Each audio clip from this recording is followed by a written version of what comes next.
মানুষ মারা যাওয়ার পরে যখন লাশ ধোয়ানো হয়, লাশের ধোয়ানো পানি যখন গরম করা হয় তখন বড়ই পাতা দেওয়া হয়। এই বড়ই পাতা দেওয়ার ব্যাপারে হাদিসে আছে কিনা। 2 নম্বর বিষয়, দাফন কাফনের সময় যখন এই লাশগুলোকে আমরা দেখি যে গোরস্থানে নিয়ে যাওয়া হয়, অনেকেই এই কর্পূর দেয়, আতর দেয়, সুগন্ধি দেয়। এই ব্যাপারে আসলে ইসলামে কোনো বক্তব্য আছে কিনা। আরেকটা পয়েন্ট তিনি লিখেছেন, কবরে বাঁশঝাড় কেন হয়, কবরে বাঁশঝাড় কেন হয়। 3টা বিষয়। তো লাশ ধোয়ানোতে গরম পানি যখন করা হয় তখন এখানে বড়ই পাতা দেওয়ার উদ্দেশ্যটা কি। রাসূল আকরাম সাল্লাল্লাহু আলাইহি ওয়াসাল্লামের একটি হাদিস আপনারা খেয়াল করেন, সহিহ বুখারীর। নবীজি সাল্লাল্লাহু আলাইহি ওয়াসাল্লামের মেয়ে যখন মারা গিয়েছিলেন তখন তার যখন লাশ ধোয়ানোর জন্য পানি প্রস্তুত করা হচ্ছিল, তৈরি করা হচ্ছিল, আল্লাহর হাবিব সাল্লাল্লাহু আলাইহি ওয়াসাল্লাম সেখানে গেলেন এবং যাওয়ার পরে বললেন, আগসিলনাহা সালাসান আও খামসান আও আকসারা মিন যালিকা ইন রাআইতুহুন্না যালিক বিমাইউ ওয়া সিদরিন। এই সিদরিন শব্দের অর্থ হচ্ছে বড়ইয়ের পাতা। নবীজি বললেন 3 বার অথবা 5 বার পানি দিয়ে ধৌত করো এবং পানিটা যখন তুমি রেডি করবা গোসলের জন্য তার মধ্যে বড়ই পাতার সংযোগ ঘটাও। এখন আল্লাহর হাবিব সাল্লাল্লাহু আলাইহি ওয়াসাল্লামের আরও একজন সাহাবী আব্দুল্লাহ ইবনে আব্বাস রাদিয়াল্লাহু তাআলা আনহু থেকে এটা বর্ণনা, হজ্জের মৌসুমে আরাফাতের ময়দানে একজন সাহাবী উটের পিঠে চড়ে তিনি যাচ্ছিলেন। এমত অবস্থায় উটের পিঠ থেকে তিনি পড়ে তার ঘাড়টা মটকে যায়।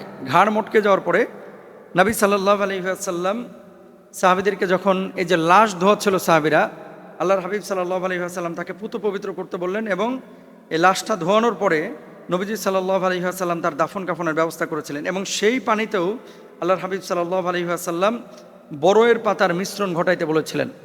তাহলে বড়ই পাতার মধ্যে আমরা আদেশটা পাইলাম যে নবীজি বলেছেন যে মৃত ব্যক্তিকে যখন গোসল করানো হবে তখন বড়ই পাতা, এই যে সিদর, এই সিদরটা সংযুক্ত করতে। এখন এটা মূলত সংযুক্ত কেন করা হয় আপনারা সকলেই জানেন, বর্তমান বিজ্ঞানও কিন্তু এই কথা বলছে যে বড়ই পাতার মধ্যে অ্যান্টিসেপটিক মানে ব্যাকটেরিয়া বা জীবাণু ধ্বংস করার মতো উপাদান আছে এবং এটাকে যখন আপনি গরম পানিতে মেলাবেন, একটা টেম্পারেচারে তাপ দিবেন, বড়ই পাতা থেকে এমন কিছু রস অথবা মিউকাস এ ধরনের কিছু বের হয় যেটা জীবাণুমুক্ত করে এবং মৃত ব্যক্তির শরীরের জীবাণুকে কাটিয়ে দেয়। এই জন্য আসলে গরম পানিতে বড়ই পাতা রাসূল আকরাম সাল্লাল্লাহু আলাইহি ওয়াসাল্লাম অ্যাড করতে বলেছেন। 2 নম্বর, কর্পূর ব্যাপারে যে এই যে আমরা যে সুগন্ধি ব্যবহার করি, অনেক সময় মৃত ব্যক্তির পেট থেকে মলমূত্র বের হয়, তারপরে নাক থেকে রক্ত বের হয়, কান থেকে রক্ত বের হয়, এগুলো দুর্গন্ধ তৈরি করে। এই জন্য মূলত কর্পূর ব্যবহার এটা ওই সময়ের থেকে প্রমাণিত। রাসূল সাল্লাল্লাহু আলাইহি ওয়াসাল্লামের জামানার সাহাবীদের যখন ইন্তেকাল হয়েছে তখনও কিন্তু এগুলো ব্যবহার করা হয়েছে। এখন এই সুগন্ধিটা সেই সময় কি দিয়ে ব্যবহার করেছেন এটা আল্লাহ তাআলা ভালো জানেন, কারণ সেই সময় কালচারাল অথবা তাদের ওখানে প্রচলিত যে সুগন্ধি ছিল, কিছু ঘাস ছিল, এগুলো তারা ব্যবহার করেছেন। আর 3 নম্বর আরেকটি বিষয় ছিল, 3 নম্বর বিষয়টি ছিল যে কবরে বাঁশঝাড় কেন হয়। আপনারা জানেন বাংলাদেশে যখন একটা লাশ দাফন করা হয়, এই চাটায়ের নিচে লাশের ওপরে লাশ শোয়ানোর পরে ওই যে বাঁশ দেওয়া হয়, বাঁশ, ফাড়া বাঁশ। এই বাঁশগুলোর যে চোখগুলো আছে, চোখ মানে হচ্ছে আপনার ওই প্রতিটা ঘাটে দেখবেন একটা গোল বৃত্তের মতো বস্তু আছে। তো যখন মাটি চাপা দেওয়া হয় বা চাটাই দেওয়া হয় ওখানে একটা সার তৈরি হয়, এগুলো পচে পচে এরপরে ওখান থেকে ওই কঞ্চির মতো বাইর হয়ে বাঁশঝাড় হয়ে যায়। এখন আপনি যদি মনে করেন যে কবরের ওপরে বাঁশঝাড় হয়েছে অলৌকিক কোনো বিষয় বা এখানে মৃত ব্যক্তির সাথে কোনো মুআজিজা বা অলৌকিক কোনো কিছু ঘটেছে, এগুলো কিন্তু বিশ্বাস করা যাবে না।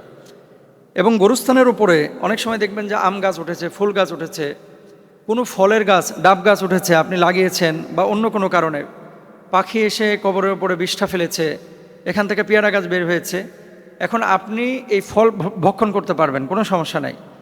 বাঁশঝাড় হলে বাঁশ কেটে ব্যবহার করতে পারবেন, কোনো সমস্যা নাই। আম গাছ হলে আম আপনি খেতে পারবেন, কোনো সমস্যা নাই। কিন্তু এটাকে মুআজিজার সাথে বা বিশেষত্বের কাছে মিলাইয়া ফেলা এটা কিন্তু কোনোভাবে উচিত না, এটা জায়েজও নাই। তাহলে যেগুলো শুনলাম বড়ই পাতার বিষয়ে, সুগন্ধির ব্যাপারে এবং এই যে গাছ উঠলে কী করতে হবে, আশা করি উত্তর পেয়েছি আমরা ইনশাআল্লাহ। আল্লাহ বুঝদান করুন।